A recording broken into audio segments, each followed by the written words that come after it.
ایک زمانے میں دور ایک سلطنت میں ہر طرح کی شکلوں اور رنگوں کے متحرک پھولوں سے بھری ہوئی زمین تھی۔ یہ پھول عام نہیں تھے، ان کے پاس جادوئی خصوصیات تھیں جو بادشاہی میں خوشی اور خوشحالی لاتی تھیں۔ اس پرفتن سرزمین کے قلب میں ایک شاندار محل کھڑا تھا جہاں مہربان ملکہ ایزابیلا نے حکمت اور فضل کے ساتھ حکومت کی۔ ملکہ ایزابیلا کو ان پھولوں سے گہری محبت تھی جو اس کی بادشاہی کو سجاتے تھے۔ وہ اپنے لوگوں کے لیے خوشی لانے کے لیے فطرت کی طاقت پر یقین رکھتی تھی۔ وہ ہر روز محل کے باغات میں ٹہلتی، پھولوں کی تعریف کرتی اور ان کی میٹھی خوشبو میں سانس لیتی۔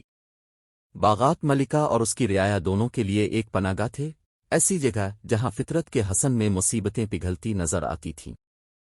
ایک دن سلطنت پر ایک غیر متوقع اندھیرا چھا گیا۔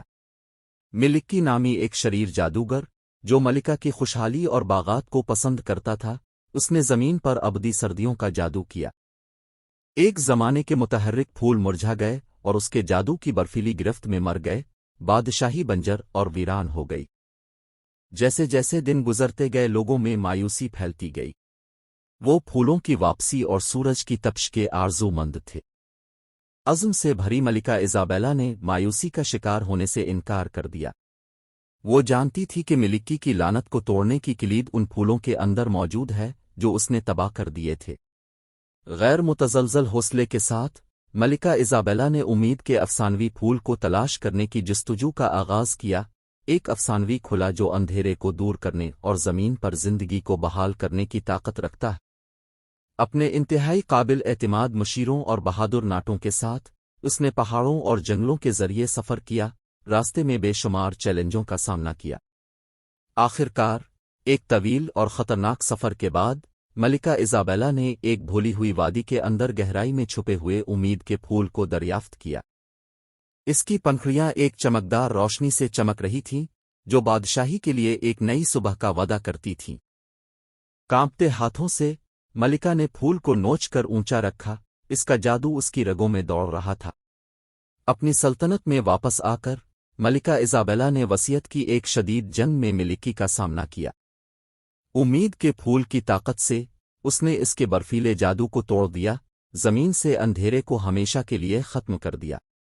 جیسے ہی سورج کی روشنی کی پہلی کرنیں بادلوں سے ٹوٹتی تھیں، پھول نئے سرے سے کھلتے تھے، ہوا کو اپنی نشہ آور خوشبو سے بھر دیتے تھے۔ لوگوں نے خوشی منائی، اپنی ملکہ کی فتح اور بادشاہی میں بہار کی واپسی کا جشن منایا۔ ملکہ ایزابیلا پھولوں کے متحرک رنگوں میں گھری ہوئی تھی جنہیں اس نے بچایا تھا، جانتی تھی کہ جب تک اس کے لوگوں کے دلوں میں امید اور ہمت ہے، اس کی بادشاہی ہمیشہ پھلتی پھولتی رہے گی۔ اور اس طرح پھولوں کی علامات اور ان کی پیاری ملکہ زندہ رہیں، محبت کی طاقت، ہمت اور فطرت کی پائیدار خوبصورتی کا ثبوت۔ لائک کرے، سبسکرائب کرے اور کامنٹ کرے۔ سبسکرائب کے ساتھ جو سا گھنٹی والا بٹن ہے اس کو دبا دے تاکہ ہماری نئی ویڈیو آپ کے پاس پہنچ جائے۔ اگر آپ ہماری دوسری ویڈیو دیکھنا چاہتے ہیں تو آپ کو لیفٹ اینڈ رائٹ دو ویڈیوز نظر آ رہی ہیں، اور چینل پر کلک کریں تو آپ ہمارے چینل تک پہنچ جائیں گے۔ Thank for watching.